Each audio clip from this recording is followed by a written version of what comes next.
placer escuchar a Daniel y podríamos seguirlo escuchando más. Daniel, no cortes cuando hablas, porque es maravilloso. La verdad que gratifica el alma escucharte y casi ni les hablaría salvo porque les quiero contar lo del Instituto Cultural, ¿no? No, estoy muy agradecida de que me hayan invitado a participar acá en la universidad, a la decana de Bellas Artes, gracias compañera, a la decana de Trabajo Social, bueno, y a todos ustedes que hoy, como bien decía acá Francisco, vinieron un lunes a este encuentro para que pensemos juntos, para que nos escuchemos también después con las preguntas y con lo que podamos entre todos ir construyendo esta noche. Bueno, yo me voy a poner esto porque no veo, y quería empezar con algo de un compañero, Rodolfo Kusch, que decía que el pensamiento va, a ver si, ¿ves qué bien? Sí, porque por ahí toco el cable y se deja. Ahí va. Decía que el pensamiento no se ve ni se toca, pero pesa, y que está gravitado por el suelo que habitamos. De alguna manera Jauretche diría esto como mirar desde acá. Y quise empezar con Kusch porque se han cumplido ya más de 50 años de aquel libro La América Profunda, que la verdad que para muchos de nosotros, compadres militantes de los 70, fue como un camino de ida. No les voy a decir que eran cuentos infantiles que nos leían a la noche, pero algo así había, ¿no? Y se trata de hablar de gestión cultural, y no podemos hablar de gestión cultural si no hablamos desde un arraigo, desde una pertenencia. Kusch habla también de estar ligados a lo popular, de esa actitud de ponernos una máscara de que somos cultos. Somos ciudadanos del mundo, pero debemos animarnos a entrar en la trastienda y resistir al pensamiento único, resistir a lo que intenta homogeneizar, negando las diferencias. Una historia oficial frente a la que hay que aprender a usar la razón y ejercitar la libertad para poder crear. Y también, y ahora digo la frase completa de Kusch, que dice: el pensar no se ve ni se toca, pero pesa. Está gravitado por el suelo que habitamos y no por el patio de los objetos. Y la verdad que nosotros tenemos un gran desafío en este momento frente al neoliberalismo que está gobernando, de construir poder democrático. Y también frente al actual capitalismo, que no es el capitalismo concentrado tradicional, sino es un capital especulativo de renta minera, de renta sojera, de renta financiera, ver cómo nos paramos, ¿no? Porque el neoliberalismo es vertical, no es horizontal como lo popular. Y el neoliberalismo es jerárquico y asimétrico frente a lo popular, que es lo no igual.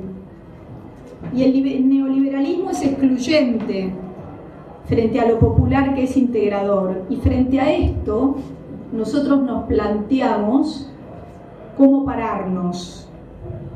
Y como decía también Nicolás Casullo, otro gran compañero, decir derecha es decir una dimensión de exceso inmedible, de injusticia, de violencia y de abismo entre ricos y desheredados.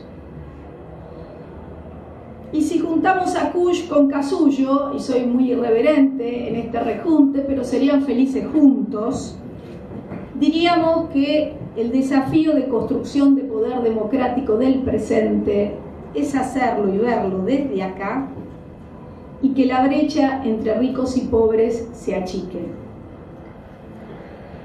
Y para vivir en una sociedad democrática, nosotros necesitamos una cultura que exprese valores democráticos.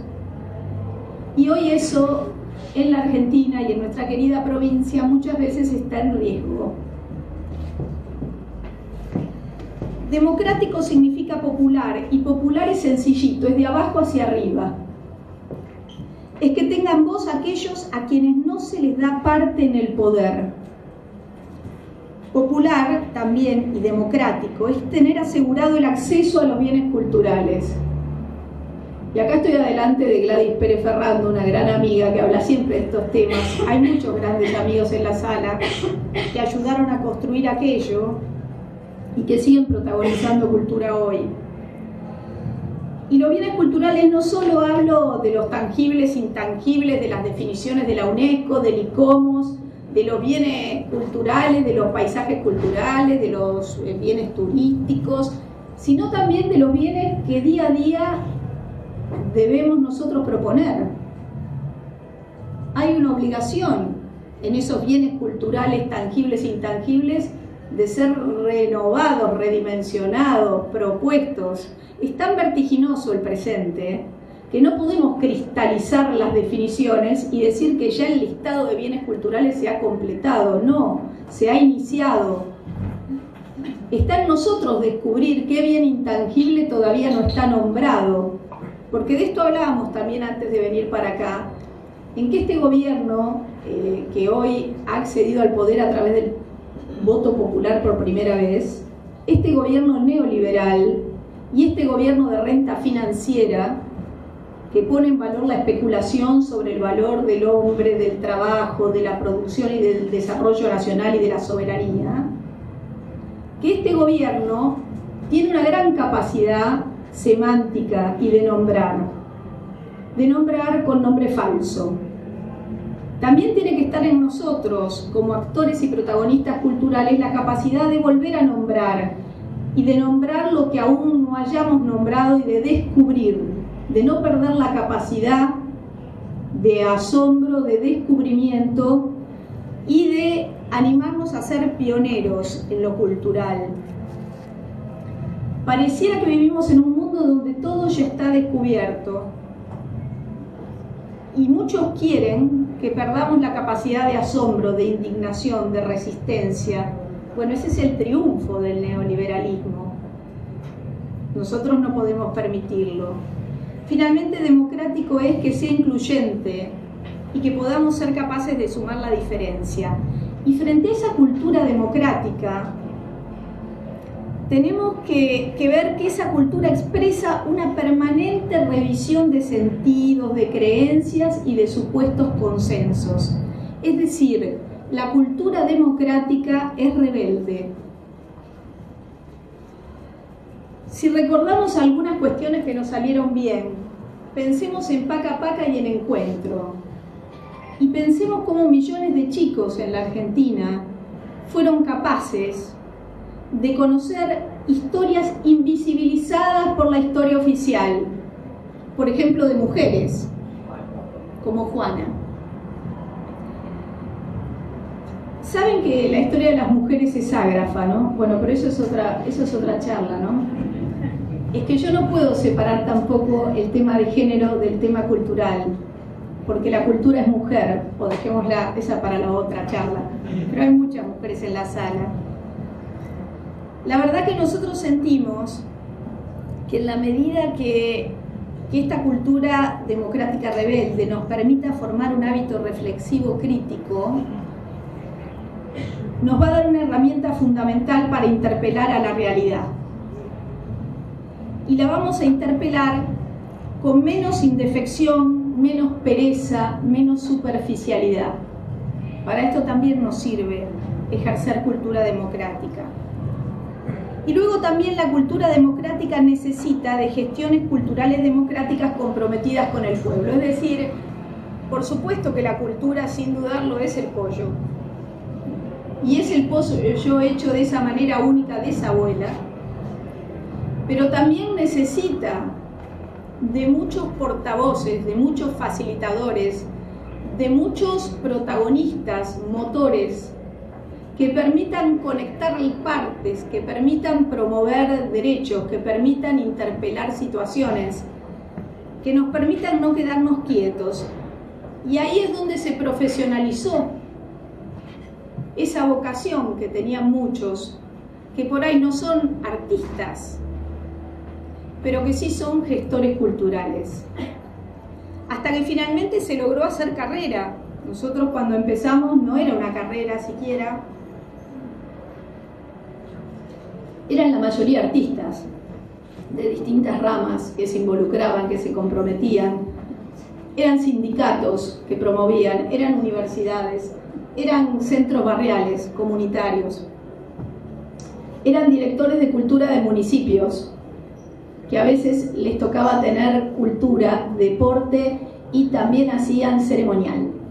Las direcciones eran amplias, cubríamos muchos roles y lo hacíamos con el honor de la misión cumplida.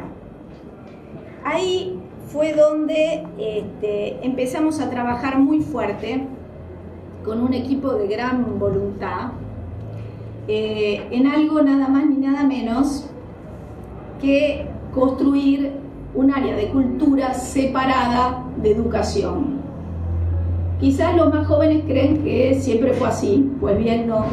Desde Sarmiento, que hizo la Dirección General de Cultura y Educación de la provincia de Buenos Aires, cultura y educación en la provincia iban de la mano. Una hermana mayor, educación, y una hermana menor, cultura, que nunca tenía ni presupuesto, pero sí tenía una subsecretaría muy digna en la calle 5, desde la que un grupo de locas y locos, con muchas convicciones y con un profundo sentido popular, en el mejor de los nombres con que lo puedo bautizar, allá por el 2001 empezamos a soñar con esta posibilidad de impulsar tres cuestiones fundamentales. La primera, la autarquía de cultura y de educación. La segunda, una reforma en el modelo de gestión de la cultura. Y la tercera, programas transversales y federales. Bueno, les cuento un poco estos tres ejes, pero el mayor desafío no eran estos tres ejes, sino era hacerlo por ley y generar los consensos políticos para que esto fuera un bien de todas y todos y no fuera una decisión de un decreto. Vieron que ahora, después de tanta crítica recibida, aparte de herencias, vivimos a decreto, ¿no? Pues bien, nosotros no queríamos que fuera un decreto porque hablábamos de cultura justamente y nos parecía que era el ámbito de la discusión y de donde había que sembrar. También debo decir que en ese contexto pudimos hacer esta locura porque había un ministro en educación, un director general de cultura y educación, que era el profesor Mario Porto, que, generoso si los hay, dijo, cuando le fuimos a plantear en primera instancia esta necesidad, sí, es lógico. Esto no era muy habitual, lo habitual hubiera sido que diga, no, es mío. Exactamente. Pero yo lo convencí.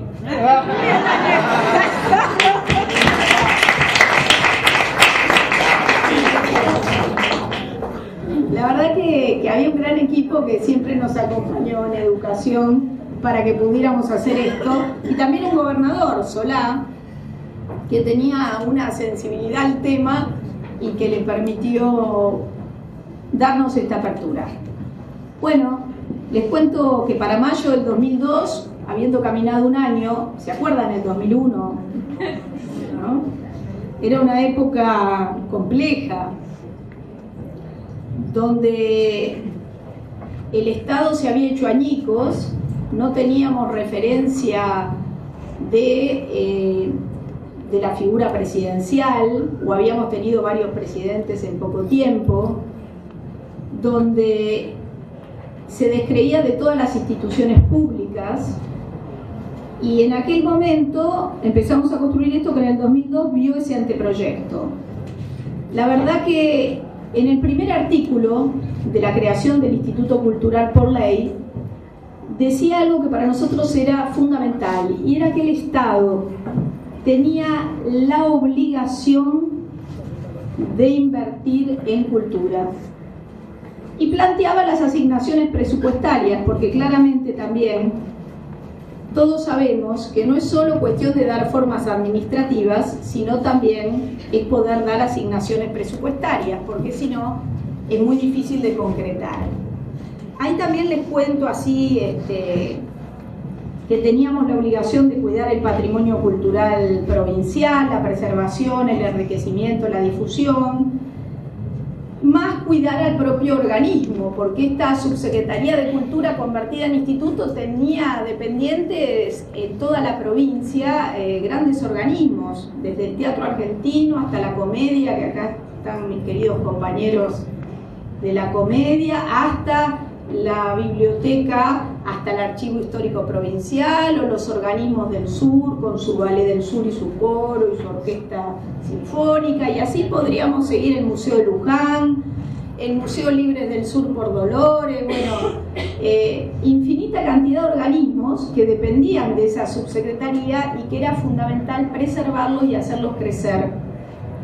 Y se crearon también por ley las regiones culturales. La provincia inmensa de 135 municipios se organizó en regiones culturales. Estas regiones culturales tuvieron sus propios programas con presupuesto, con lo cual la federalización de la cultura dejó de ser una enunciación para que los directores de cultura asociados en cada región pudieran proponer sus propias cuestiones y se pudieran llevar a cabo con sus prioridades. Los programas de los organismos eran permanentes y eran temporarios. Había programas que tenían que ver con el trabajo de todo el año y otros que tenían que ver con temporadas cortas y con programas de comienzo y final. Y hicimos muchas cosas y acciones culturales concretas que yo paso a narrar sencillamente y después, si quieren, hablamos de algunas en particular, que fueron el tren cultural, un tren que recorrió toda la provincia de Buenos Aires y que tenía vagones temáticos, un vagón cine, un vagón biblioteca, un vagón de historia y archivo de la memoria, un vagón que tenía que ver con el patrimonio pictórico de la provincia de Buenos Aires y iba al encuentro de los artistas locales, y en la estación, que se recuperaba como patrimonio histórico para beneficio del pueblo que recibía el tren, todos los artistas locales se encontraban con los artistas del resto de la provincia que iban a la visita. El sello editorial, el sello discográfico, se creó Buenos Aires Cine, que permitía hacer set de filmación toda la provincia para todos aquellos que quisieran venir a filmar.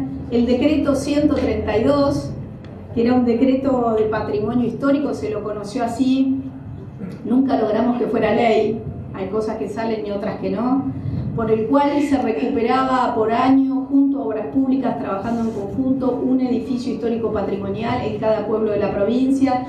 Llegamos a recuperar 87 edificios, los elegía la propia comunidad. Los congresos provinciales de cultura, que fueron una experiencia sumamente exitosa, en la cual empezamos con unos foros de directores de cultura, empezamos así, y recibíamos formación de los temas que nos interesaban a todos y que discutíamos. Después de ir a algunos congresos internacionales, empezamos a decir, los que logramos viajar afuera, ¿de qué sirve ir afuera y nutrirse con esto si no puede aterrizar en nada concreto adentro? ¿O con qué voz autorizada voy yo a hablar en nombre de la cultura de la provincia de Buenos Aires si no llevo ningún documento que esté validado por los protagonistas que están trabajando en los pueblos de la provincia de Buenos Aires? Bueno, y así es que decidimos generar una dinámica que llevó primero a los foros de directores de cultura, luego los foros de directores de cultura más artistas y productores culturales, luego el Congreso Provincial de Cultura, que devino en el primer Congreso Nacional de Cultura después, años después, y que la verdad que fue muy importante para todo lo que pudimos elaborar. La Escuela Provincial de Circo, que muchos burlaban y preguntaban si estábamos formando pibes para que juntaran monedas en la esquina de la calle. Bueno, forjando identidades lectoras para que todas las bibliotecas públicas bonaerenses y privadas estuvieran en una sola red. Y habíamos intentado hacer el último proyecto, que fue el ICU, que fue una red cultural. Pues les cuento que no había tanto internet también. A ver, no hace 2 siglos, pero no había ni WhatsApp, o sea, no había.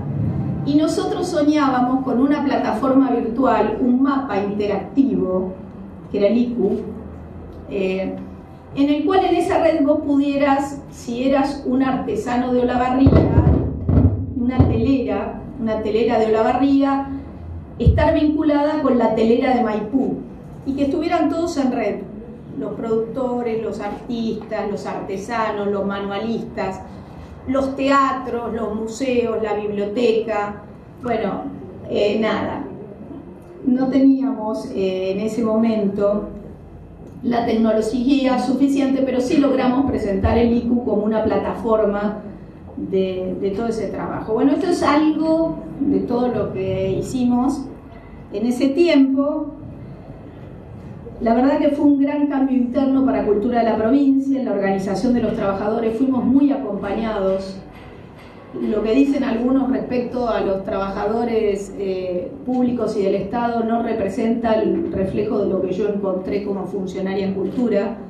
Encontré personal con alta capacitación, con alta voluntad de trabajo, con compromiso con el proyecto nuevo.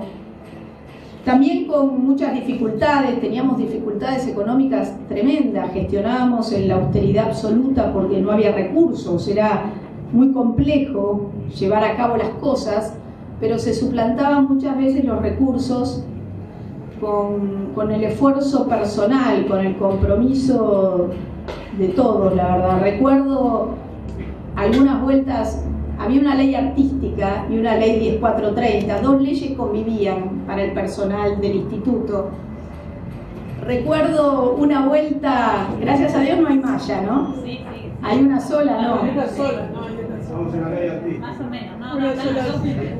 Bueno, más o menos, pero creo que la vocación era unificar. Ahora no le dan por ella. Les cuento eso de las leyes porque, por ejemplo, los que tenían ley artística, que eran de los organismos teatrales, tenían como ciertos beneficios que no tenían los de 10430, que eran administrativos, que eran los de biblioteca, los de archivo, los de museo, los de patrimonio histórico, arqueología. Bueno, la verdad que se trabajó mucho, el cambio interno fue muy grande, pero lo más fuerte fue el cambio externo con la sociedad y la verdad con los municipios. Ese fue el gran logro, ¿no?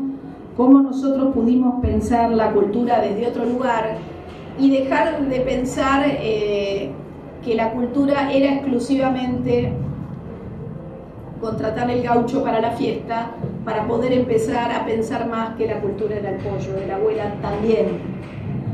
Y que el gaucho de la fiesta, el pollo de la abuela, el artista que hacía su escultura, el escritor que producía su contenido, todos podíamos convivir en algo que llamáramos cultura.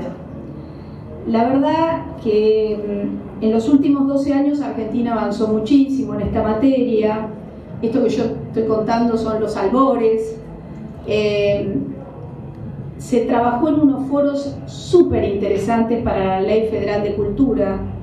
Hoy en el Congreso de la Nación, yo estoy en la Comisión de Cultura como diputada. La Ley Federal de Cultura no está en la agenda de Cambiemos, es lamentable porque la verdad que era un avance muy importante y en lo personal presenté una ley que es muy importante porque es la Ley Federal de Profesionales de Profesionalización de la Gestión Cultural. ¿Qué quiere decir esto?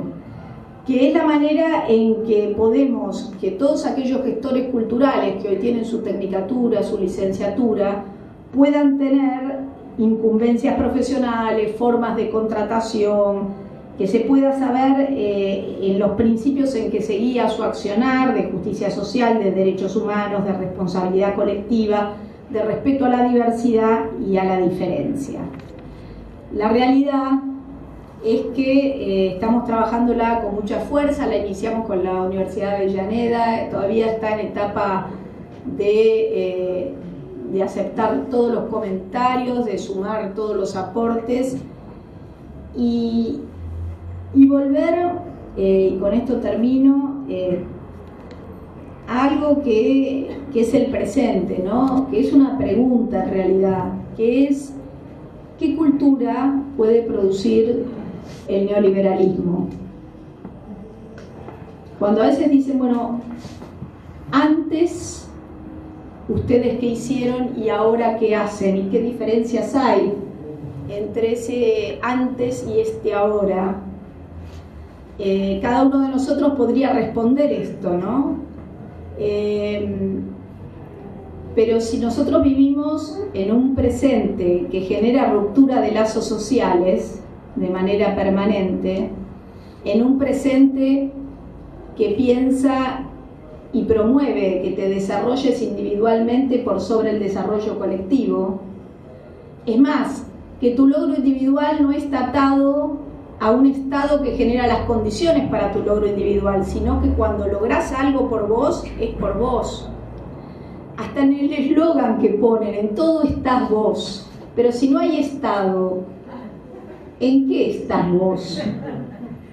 Digamos, me parece que esa pregunta, y cuando se cree que educación es dar cursos de mística cuántica, bueno, digo, estamos en un momento complejo. Así que me parece que la respuesta de cuál es la cultura del neoliberalismo y de cuál es la cultura democrática de la que yo hablaba es un poco hablar de nosotros y ellos en una grieta que mintieron diciendo que venían a saldar y que en mi criterio han venido a profundizar